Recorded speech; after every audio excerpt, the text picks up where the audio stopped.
अब हम पढ़ते हैं डिस्क स्लिप के बारे में।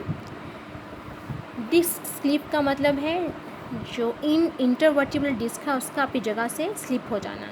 अब आप जानते हैं कि हमारे जो वर्टिब्रल कॉलम है ये मिल के बना हुआ है 33 वर्टिब्री से।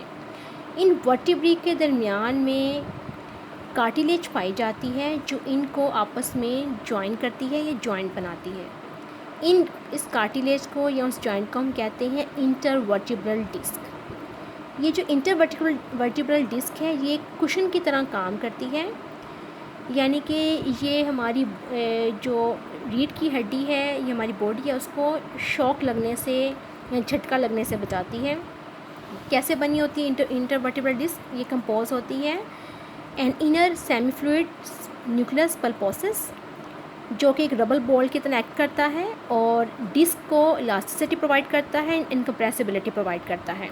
और इसके बाहर एक रिंग होती है फाइब्रो कार्टिलेज की, जिसे हम कहते हैं एनुलस फाइब्रोसिस। अब आप यहाँ पर देख रहे हैं ये वर्टिब्री है और इसके साथ आप देख रहे हैं ये इंटरवर्टिब्रल डिस्क है। इनकी वर्टिब्री के दरमियान में पाई जाने वाली डिस्क या कार्टिलेज जो इनको सपोर्ट प्रोवाइड करती है और उनका आपस में इनको ज्वाइन करती है। अब देख रहे हैं बाहर जो आपको स्ट्रक्चर नज़र आ रहा है, दिस इज़ एनुलस फाइब्रोसिस, और अंदर है सेमी फ्लूइड मटेरियल, इसे हम कहते हैं न्यूक्लियस पल्पोसिस। ये न्यूक्लियस पल्पोसिस जो है ये इस हमारी जो रीढ़ की हड्डी है इसको ये लचक प्रोवाइड करता है, कंप्रेसिबिलिटी प्रोवाइड करता है, जबकि जो फाइब्रो कार्टिलेज है ये इसको स्ट्रेंथ प्रोवाइड करता है, ये क्योंकि ये स्ट्रॉन्ग होती है ये कार्टिलेज। एनुलस फाइब्रोसिस जो है ये हमारे वर्टिब्री को आपस में होल्ड करके रखती है, इनको आपस में जोड़ के रखती है। ये जो डिस्क है ये एक शॉक एब्जॉर्बर के तौर पे काम करती है, यानी कि जब हम चलते हैं, जंप करते हैं, रन करते हैं या कोई भी और एक्टिविटी करते हैं, लेटरली बेंड करते हैं, तो हमारी जो ये डिस्क है ये हमारी बॉडी को शदीद झटका लगने से बचाती है। कई दफ़ा ऐसा होता है किसी फिज़िकल इंजरी की वजह से कभी कोई चोट लग जाती है तो स्पाइन जो है उसमें जो इंटरवर्टिब्रल डिस्क है अपनी जगह से बाहर को निकल आती है, स्लिप कर जाती है, यानी कि इसे हम कहते हैं हर्निएटेड डिस्क भी कहते हैं, इसको स्लिप डिस्क भी कहते हैं। कई दफ़ा ऐसा होता है कि झुक के कोई भारी चीज़ उठाते हुए स्पाइन को झटका लगता है और इसमें से जो डिस्क है वो अपनी जगह से हिल जाती है।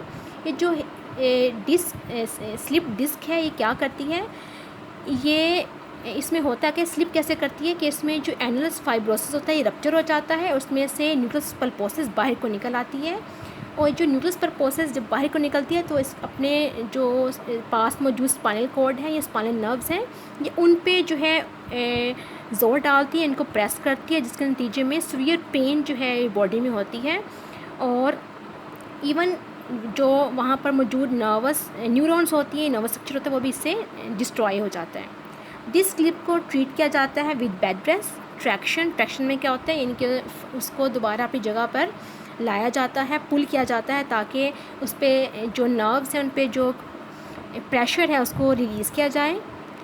इसके अलावा पेन किलर्स दी जाती हैं इसको ट्रीट करने के लिए। अगर ये ट्रीटमेंट जो है ये कामयाब ना हो तो फिर इसको सर्जिकली रिमूव भी करना पड़ता है। अब यहाँ पर आप देख रहे हैं हर्निएटेड डिस्क, आप देख रहे हैं कि ये हमारा वर्टिब्रल कॉलम है, ये आपको जो लाइट ब्राउन में नज़र आ रहे हैं दीज आर वर्टिब्री के दरमियान में आपको लाइट पर्पल में नज़र आ रही है इंटरवर्टिब्रल डिस्क। अब आप देख रहे हैं कि अगर आप इसका क्रॉस सेक्शन देखें तो आपको बाहर पिंक में एनुलस फाइब्रोसिस नज़र आ रहा है, जबकि अंदर न्यूक्लियस पल्पोसिस नज़र आ रहा है। अब जब डिस्क स्लिप होती है तो क्या होता है, ये जो एनुलस फाइब्रोसिस है ये टूट जाता है और न्यूक्लियस पल्पोसिस बाहर को निकल आता है, और बाहर को निकल के स्पाइनल कॉर्ड के ऊपर और ये स्पाइनल कॉर्ड के ऊपर और इसमें से निकलती हुई नर्व्स के ऊपर जो है प्रेस जो है इन पे दबाव डालता है या इनको प्रेस करता है, जिसके नतीजे में बहुत ज़्यादा सीवियर पेन कॉज होती है, यहाँ जो है ये स्ट्रक्चर यहाँ से डैमेज हो जाता है। अब यहाँ पर भी आपको एक नॉर्मल डिस्क दिखाई जा रही है, और देखें जब इसमें डिस्क स्लिप होती है या हर्निएटेड डिस्क होती है तो क्या होता है कि ये जो न्यूक्लियस पल्पोसस है ये बाहर को निकल कर नर्व रूट को कंप्रेस करता है, जिसके नतीजे में सीवियर पेन होती है या वो नर्वस स्ट्रक्चर जो है डैमेज हो जाता है। अब हम देखते हैं कि स्पॉन्डिलोसिस क्या है। स्पॉन्डिलोसिस एक डिज़ीज़ है जिसमें हमारे जो वर्टिब्रल जॉइंट हैं ये फ्यूज़ हो जाते हैं, और फ्यूज़ होने की वजह से इनमें जो मोबिलिटी है या मूवमेंट ख़त्म हो जाती है। ऐसा कब होता है? जब डिस्क और जॉइंट डीजनरेट हो जाते हैं। उनके डीजनरेट होने से जो स्पाइन की मूवमेंट है वो इम्पेयर हो जाती है। इसके अलावा ये नर्व्स को भी इफ़ेक्ट करती है ये कंडीशन, और बॉडी के और फंक्शंस भी इससे मुतासिर होते हैं। अब इसकी कॉजेज़ क्या हैं? Ageing is a predominant cause of spondylosis. Spondylosis को स्पाइनल आर्थराइटिस भी कहते हैं, यानी कि जैसे जैसे इंसान बूढ़ा होता चला जाता है वैसे वैसे उसमें स्पॉन्डिलोसिस के होने के चांसेस जो हैं बढ़ते चले जाते हैं। अब यहाँ पर आप एक हेल्दी स्पाइन देख सकते हैं। आप देख रहे हैं कि ये वर्टिब्री हैं। वर्टिब्री के दरमियान में आपको ब्लू में इंटरवर्टिब्रल डिस्क नज़र आ रही है। अब होता क्या है कि ये जो इंटरवर्टिब्रल डिस्क है ये डीजनरेट होना शुरू हो जाती है, जिसके नतीजे में जो बोन्स के एंड हैं वो आपस में मिल जाती हैं। उनके फ्यूजन से ये जॉइंट यहाँ पे जो है ये ख़त्म हो जाता है, और यहाँ पर इमोबिलिटी जो है ये कॉज हो जाती है। इमोबिलिटी के होने से इनके स्पाइन की वो जगह इमोबाइल होने से स्पाइन की मूवमेंट जो है मुतासिर होती है। अब हम पढ़ते हैं सियाटिका के बारे में। सियाटिका एक कंडीशन है जिसमें बहुत सीवियर पेन होती है। लोअर लिम्ब से, लोअर बैक से ये जो है पेन स्टार्ट होती है और आपकी लिम्स या टांगों में जो है रेडिएट करती है, वहाँ तक जाती है। ऐसा किस वजह से होता है? ऐसा होता है सियाटिक नर्व की इंजरी की वजह से। आपको पता है कि सियाटिक नर्व जो है ये लोअर बैक से निकल के हमारी लिम्स में जाती है, लिम्स की मूवमेंट को कंट्रोल करती है ये नर्व। तो अगर सियाटिक नर्व जिस जगह से ओरिजिनेट हो रही है स्पाइनल कॉर्ड में, अगर वहाँ पर कोई इंजरी हो जाए, यानी कि अगर पर्सन जो है वो कहीं से गिर जाए, या उसकी जो डिस्क है वो स्लिप हो जाए, या उसकी जो हिप है, हिप में कोई गलत इंजेक्शन लगने से या इंजेक्शन प्रॉपर ना लगने की वजह से सियाटिक नर्व जो है वो उसमें इंजरी हो सकती है, वो प्रेस हो सकती है। उसके प्रेस होने से क्या होगा, जो लोअर बैक है वहाँ से बहुत ज़्यादा पेन होती है और पेन रेडिएट होती है, यानी कि पेन जो है वो वहाँ से रेडिएट होकर नीचे लोअर लिम्ब तक जाती है। इसके नतीजे में होता क्या है, जो लोअर लिम्ब है उसमें डिफरेंट तरह की इम्पेयरमेंट्स कॉज होती हैं। डिपेंड करता है कि कौन सी नर्व रूट जो है वो इसमें इंजर हुई है, या कौन से नर्व रूट में जो है इंजरी आई है या वो प्रेस हो रही है। जब सियाटिक नर्व को मुकम्मल तौर पे ट्रांसेक्ट किया जाता है या इसको काट दिया जाता है, तो लेग्स जो हैं वो मुकम्मल तौर पे मोशनलेस हो जाती हैं, यूज़लेस हो जाती हैं, और हर किस्म की बेंडिंग मूवमेंट जो है मुकम्मल तौर पे जो है ख़त्म हो जाती है। सियाटिक इंजरी की रिकवरी बहुत स्लो है और इनकम्प्लीट है, यानी कि आम तौर पे ये जो कंडीशन है जल्दी जो है ये क्योर नहीं होती है। अब आपको यहाँ पर दिखाया जा रहा है कि सियाटिक नर्व कहाँ से ओरिजिनेट होती है, स्पाइनल कॉर्ड से। अब आप यहाँ पर देख रहे हैं ये स्पाइनल कॉर्ड का लोअर रीजन है, जिसमें आपको जो है ये दिखाया जा रहा है इसका सैक्रम के साथ आपको कॉक्सेक्स नज़र आ रहा है, और इसके ऊपर आपको लंबर वर्टिब्री नज़र आ रहे हैं। लंबर वर्टिब्री 5 होते हैं, और ये जो नर्व है ये 4th लंबर वर्टिब्री से ओरिजिनेट होती है। 5 सैक्रम के, और नंबर 5 एंड देन सैक्रम के फर्स्ट 3 जो वर्टिब्री हैं ये यहाँ से नर्व निकलती हैं, आपस में मिलकर सियाटिक नर्व बनाती हैं। तो sciatic nerve arise from the spinal nerves of lumbar 4 through sacrum 3। ये 5 नर्व्स मिलके सियाटिक नर्व बनाती हैं। सियाटिका में होता है कि आप देख रहे हैं आप कि इसमें सबसे कॉमन कॉज है सियाटिका का हर्निएटेड डिस्क या बल्जिंग डिस्क। अगर कोई किसी वजह से डिस्क जो है वो डिसलोकेट हो जाए या बाहर को निकल आए, तो जो डिस्क है ये क्या करती है, ये नर्व पे दबाव डालती है, जिसकी वजह से ये जो यहाँ पर इस एरिया में पेन होती है, और जो पेन है ये लोअर बैक से होती हुई टांगों में जो है ये रेडिएट करती है, टांगों में जाती है। अब हम पढ़ते हैं आर्थराइटिस के बारे में। आर्थराइटिस इज़ इन्फ्लेमेटरी और डीजनरेटिव डिजीज़ जो कि जॉइंट्स को डैमेज करती है, यानी कि इसमें होता क्या है, जॉइंट्स में इन्फ्लेमेशन हो जाती है और जॉइंट्स जो हैं वो डीजनरेट हो जाते हैं। इसके नतीजे में क्या होता है, जॉइंट्स में पेन होती है, जॉइंट्स सख्त हो जाते हैं, स्टिफ हो जाते हैं, जॉइंट्स में स्वेलिंग हो जाती है। आर्थराइटिस की दो फॉर्म्स हैं, acute arthritis and chronic arthritis. Acute arthritis जो होता है ज़्यादातर होता है बैक्टीरिया की इन्फेक्शन की वजह से और इसे एंटीबायोटिक्स के ज़रिए ट्रीट किया जाता है। इसमें होता क्या है कि जो जॉइंट के बाहर मेम्ब्रेन होती है वो थिक हो जाती है, इसके अंदर फ्लूइड प्रोडक्शन डिक्रीज़ हो जाती है, जिसके नतीजे में जो बोन्स हैं वो मूव करते हुए आपस में रगड़ खाती हैं और पेन होती है। क्रोनिक आर्थराइटिस की 3 टाइप्स हैं, osteoarthritis, rheumatoid arthritis and gouty arthritis. अब हम इनके बारे में थोड़ा सा डिटेल में पढ़ेंगे। आपकी बुक में बहुत जो है शॉर्ट में बताया हुआ है, इनके सिर्फ नेम्स दिए हुए हैं, लेकिन मैं चाहती हूँ कि थोड़ा सा आपको इसके बारे में पता हो कि ये कंडीशंस हैं क्या। अब देखिए यहाँ पर आपको एक हेल्दी जॉइंट दिखाया जा रहा है और साथ आपको दिखाया जा रहा है कि ऑस्टियोआर्थराइटिस में क्या होता है एंड रूमेटॉइड आर्थराइटिस में क्या होता है। आप देख रहे हैं कि ऑस्टियोआर्थराइटिस में क्या हो रहा है कि जो बोन्स हैं इनके एंड्स पे मौजूद प्रोटेक्टिव कार्टिलेज थिन हो जाती है या डीजनरेट होने से बोन्स आपस में रब करती हैं और पेन होती है। जबकि रूमेटॉइड आर्थराइटिस में क्या हो रहा है कि साइनोवियल मेम्ब्रेन जो है ये जो है थिक हो जाती है, इन्फ्लेम्ड हो जाती है और इसकी वजह से जॉइंट है यहाँ पे पेन होती है और ये स्वेल कर जाता है। हम सबसे पहले देखते हैं ऑस्टियोआर्थराइटिस को। ऑस्टियोआर्थराइटिस जो है सबसे कॉमन फॉर्म है आर्थराइटिस की। ये कब होती है, जब हमारी बोन्स के एंड पर मौजूद प्रोटेक्टिव कार्टिलेज जो है ये वक्त के साथ साथ जो है ख़त्म हो जाती है या डीजनरेट हो जाती है, थिन हो जाती है। तो होता क्या है कि जो बोन्स हैं वो आपस में रब करती हैं और फ्रिक्शन की वजह से पेन होती है।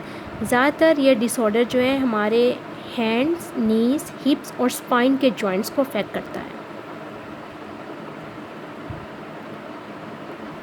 अब यहाँ पर आपको एक नॉर्मल जॉइंट दिखाया जा रहा है, उसको कंपेयर किया जा रहा है विद ऑस्टियोआर्थराइटिस। आप देख रहे हैं कि ये एक नॉर्मल जॉइंट है, इसमें आपको सब चीज़ें नज़र आ रही हैं कि ये देखिए प्रोटेक्टिव कार्टिलेज मौजूद है बोन के एंड पर। जबकि यहाँ पर दिखाया जा रहा है कि ऑस्टियोआर्थराइटिस में क्या हो रहा है कि जो बोन्स हैं, मूविंग बोन्स, उनके एंड पर मौजूद प्रोटेक्टिव कार्टिलेज जो है ये थिन हो रही है, जिसकी वजह से बोन्स आपस में रब करती हैं और यहाँ पर पेन होती है। तो हम पढ़ते हैं रूमेटॉइड आर्थराइटिस के बारे में। रूमेटॉइड आर्थराइटिस जो है ये एक ऑटोइम्यून इन्फ्लेमेटरी डिजीज़ है। ऑटोइम्यून का मतलब क्या है कि हमारी बॉडी का अपना इम्यून सिस्टम हमारे हेल्दी सेल्स को अटैक करता है मिस्टेकिंगली, जिसकी वजह से जो अफेक्टेड पार्ट है बॉडी का ये इन्फ्लेम्ड कर जाता है, इनके उसमें इन्फ्लेमेशन होती है, पेनफुल स्वेलिंग कॉज होती है। ज़्यादातर ये जो कंडीशन है ये हमारे हैंड्स, रिस्ट एंड नीज़ के जॉइंट को अफेक्ट करती है। इसमें होता क्या है कि जो लाइनिंग होती है जॉइंट के बाहर वो इन्फ्लेम्ड हो जाती है, जिसकी वजह से जॉइंट टिश्यूज़ जो हैं डैमेज हो जाते हैं और वहाँ पर जो है स्वेलिंग हो जाती है और पेन होती है।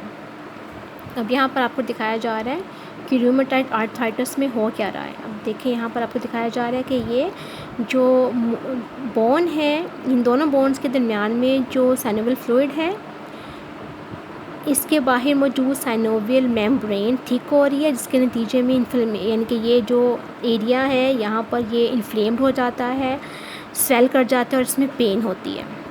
प्लस ये जो कार्टिलेज है इन बोन्स के एंड पे ये भी डीजनरेट या डिग्रेड हो जाती है।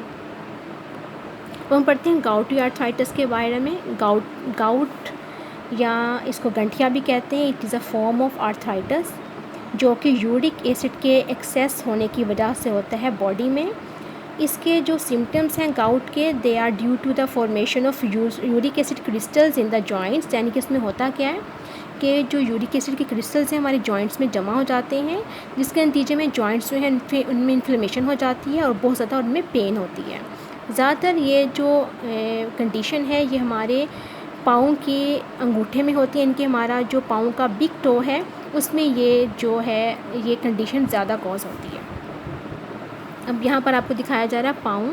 आप देख रहे हैं कि जो फुट है उसमें आप देख रहे हैं कि जो बिग टो है इसमें इसके जॉइंट्स में यूरिक एसिड के क्रिस्टल जो है ये कमुलेट हो रहे हैं, इसकी वजह से ये जो जगह है ये क्या हो रही है, इसमें इन्फ्लेमेशन हो रही है, ये स्वेल कर रही है और इसमें पेन होती है। हम पढ़ते हैं रिपेयर ऑफ ब्रोकन बोन्स के बारे में। अब आप जानते हैं कि बोन्स जो हैं ये बहुत ज़्यादा स्ट्रॉन्ग होती हैं, लेकिन बोन्स जो हैं ये ब्रेक भी हो जाती हैं। अब इनके ब्रेक होने की रीज़न क्या होती है? ड्यूरिंग यूथ ज़्यादातर फ्रैक्चर्स होते हैं ड्यू टू फिज़िकल ट्रॉमा, यानी कि किसी एक्सीडेंट की वजह से या स्पोर्ट्स इंजरीज़ की वजह से या गिरने की वजह से बोन्स जो हैं वो ट्विस्ट हो जाती हैं या ब्रेक कर जाती हैं। जबकि ओल्ड एज में जो फ्रैक्चर्स हैं वो ज़्यादातर कॉज होते हैं बोन्स के थिन और वीक होने की वजह से। उसमें होता क्या है कि बोन्स जब थिक और वीक हो जाती हैं तो थोड़ी सी भी जो इंजरी है या फॉल है वो फौरी तौर पर बोन को ब्रेक करने का बायस बनती है। अब फ्रैक्चर जो है इसको ट्रीट कैसे किया जाता है? फ्रैक्चर के बाद ब्रोकन बोन्स की रिडक्शन की जाती है। इसके 2 टाइप्स हैं, close reduction and open reduction. Reduction में होता क्या है कि बोन के एंड्स को आपस में उनकी सही पोजीशन में मिलाया जाता है। क्लोज रिडक्शन में क्या होता है कि जो बोन्स के एंड हैं उनको नॉर्मल पोजीशन पे लाया जाता है बाय फिजिशियंस हैंड, यानी कि इसको फिजिशियन जो है उस अफेक्टेड बोन को या एरिया को ओपन किए बगैर इसको हाथों के ज़रिए बोन्स को आपस में जो है वो मिलाते हैं। उनको एक ख़ास तरीके से उनको खींचकर उनको बोन्स को आपस में मिलाया जाता है। जबकि ओपन रिडक्शन में सर्जरी परफॉर्म की जाती है और बोन के एंड्स को आपस में पिन्स और वायर्स के ज़रिए जोड़ा जाता है। आफ्टर बोन रिडक्शन बोन को इमोबिलाइज़ किया जाता है बाय कास्ट, ताकि हीलिंग प्रोसेस जो है वो स्टार्ट हो सके। हीलिंग टाइम जो है उसमें 8 से 12 हफ्ते लगते हैं, लेकिन ये time large weight bearing bone के लिए ज़्यादा लंबा होता है, यानी कि हमारी वो बोन्स जो कि हमारी बॉडी के वेट को बियर करती हैं, जैसा कि हमारी लेग बोन्स, उनमें हीलिंग प्रोसेस ज़्यादा लंबा होता है। इसके अलावा जो एल्डरली पीपल हैं, यानी कि जो बूढ़े लोग हैं, उनमें भी जो हीलिंग प्रोसेस है ये बहुत ज़्यादा लंबा होता है। क्यों होता है? क्योंकि इनमें ब्लड सर्कुलेशन जो होती है पोर होती है, इस वजह से इनमें जो हीलिंग का प्रोसेस है वो बहुत स्लो होता है और लेंथी होता है। अब यहाँ पर आप देखें इस डायग्राम में आपको दिखाया जा रहा है कि क्लोज रिडक्शन में कैसे जो है ब्रोकन बोन्स को आपस में उनकी सही पोजीशन में लाया जाता है।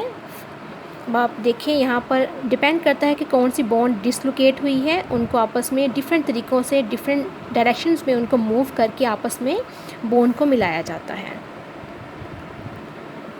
अब यहाँ पर आपको दिखाया जा रहा है कि क्लोज रिडक्शन में क्या हो रहा है, ओपन रिडक्शन में क्या होता है। क्लोज रिडक्शन में आप देख रहे हैं कि फिजिशियन जो है बाय हैंड या मैनुअली ब्रोकन बोन्स को आपस में मिला रहा है, जबकि ओपन रिडक्शन में जो बोन के ब्रोकन एंड्स हैं उनको थ्रू पिन्स और वायर्स आपस में जो है मिलाया जाता है और फिर उसके बाद इनको इमोबिलाइज़ किया जाता है बाय कास्ट, ताकि जो हीलिंग प्रोसेस है वो सही तरीके से जो है कंप्लीट हो सके।